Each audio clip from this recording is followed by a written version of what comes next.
Assalamualaikum warahmatullahi wabarakatuh. Alhamdulillah.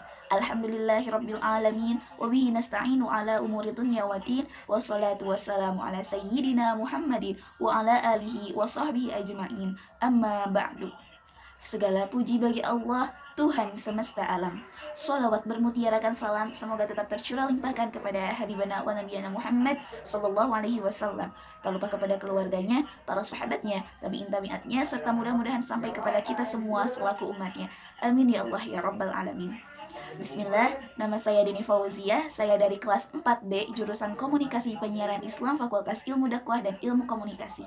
Saya akan membuat video untuk memenuhi tugas ujian tengah semester mata kuliah hadis kelas 4D dan membahas mengenai dosa-dosa besar. Rasulullah Shallallahu Alaihi Wasallam bersabda, An Anas radhiyallahu anhu qala su'ila Nabi sallallahu alaihi wasallam 'anil kaba'ir qala al-isyraku billah wa uququl walidain wa qatlun nafsi wa syahadatuz zur. Anas radhiyallahu anhu meriwayatkan bahwa Rasulullah Shallallahu alaihi wasallam pernah ditanya mengenai dosa-dosa besar. Beliau menjawab, menyekutukan Allah, durhaka terhadap kedua orang tua, membunuh jiwa manusia, dan saksi palsu. Dari hadis ini jelas bahwa ada 4 dosa besar. 4 dosa besar yang sulit diampuni, sulit mendapatkan maghfirah dari Allah Subhanahu wa taala. Yang pertama, ada menyekutukan Allah atau sering disebut dengan syirik atau musyrik. Jadi menyekutukan Allah atau menduakan Allah. Perbuatan ini adalah dosa yang paling besar. Dosa yang tidak akan mendapatkan maghfirah dari Allah Subhanahu wa taala sesuai dengan firman Allah Subhanahu wa taala dalam Quran surat An-Nisa. Bismillahirrahmanirrahim. Innallaha la yaghfiru an yushrika bihi wa yaghfiru duna dzalika liman yasha. Al-ayah.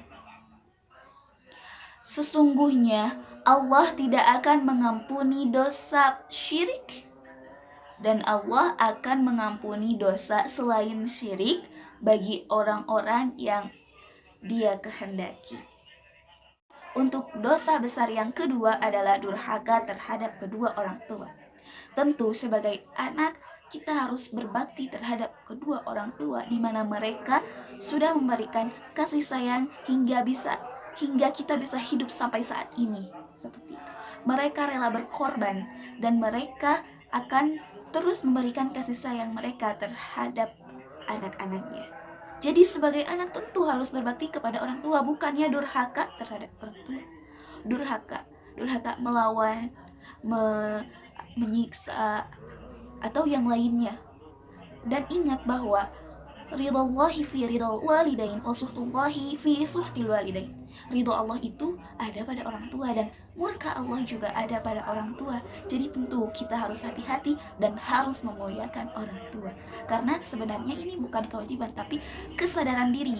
Kita juga harus sadar di atas kewajiban kita bahwa di atas kewajiban kita untuk berbakti, tapi kita juga harus sadar bahwa ini memang seharusnya kita menjadi anak yang berbakti, bukan menjadi anak yang durhaka terhadap orang tua.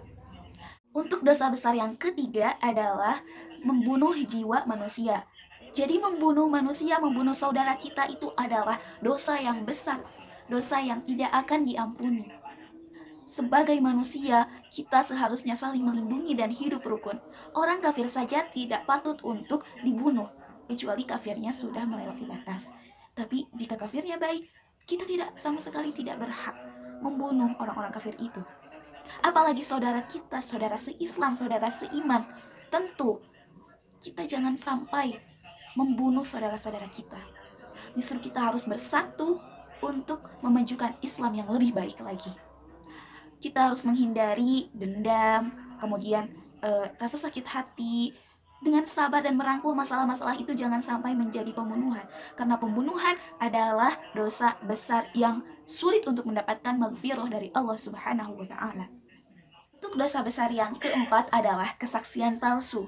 Nah, untuk kesaksian palsu ini, di zaman ini, bahkan di zaman Nabi, memang banyak orang-orang yang menyepelekan kesaksian palsu ini. Padahal, kesaksian palsu ini termasuk 4 dosa besar dalam hadis Nabi. Nabi Muhammad SAW saja memberi peringatan berkali-kali kepada umatnya untuk tidak bersaksi palsu. Harus bersaksilah dengan sebenar-benarnya. Kenapa banyak orang menyepelekannya? Padahal saksi palsu ini adalah sebuah kesaksian yang akan merugikan banyak orang, yang akan merugikan beberapa pihak dalam kehidupan ini, sehingga tidak tercipta kedamaian, sehingga tidak tercipta keadilan, dan akan memunculkan kehancuran. Maka kesaksian palsu ini termasuk dosa besar, dosa yang sulit diampuni, sulit untuk mendapat maghfirah dari Allah Subhanahu wa Ta'ala. Kita sebagai manusia tentu harus menghindari hal-hal yang akan mendekatkan kita kepada dosa-dosa besar. Dosa-dosa besar yang sangat sulit untuk diampuni tentu, dan kita harus selalu berbuat baik untuk mengumpulkan bekal kita nanti di akhirat. Kita perlu bekal, dan kita harus ikhtiar di dunia ini untuk memaksimalkan diri menjadi manusia yang baik. Alhamdulillah, itulah penjelasan mengenai hadis Nabi, mengenai salah satu hadis Nabi tentang dosa-dosa besar, yaitu yang 4. Yang pertama, menyekutukan Allah. Yang kedua, durhaka terhadap kedua orang tua. Yang ketiga, membunuh jiwa manusia. Dan yang terakhir ada kesaksian palsu. Sekian yang dapat saya sampaikan, mudah-mudahan bermanfaat. Ditutup dengan doa. Bismillahirrahmanirrahim. Rabbana atina fid dunya hasanah wa fil akhirati hasanah wa qina adzabannar. Wa sallallahu ala sayyidina Muhammadin wa ala alihi wa sahbihi ajmain. Alhamdulillahirabbil alamin. Amin ya Allah ya rabbal alamin. Akhirul kalam. Wassalamualaikum warahmatullahi wabarakatuh.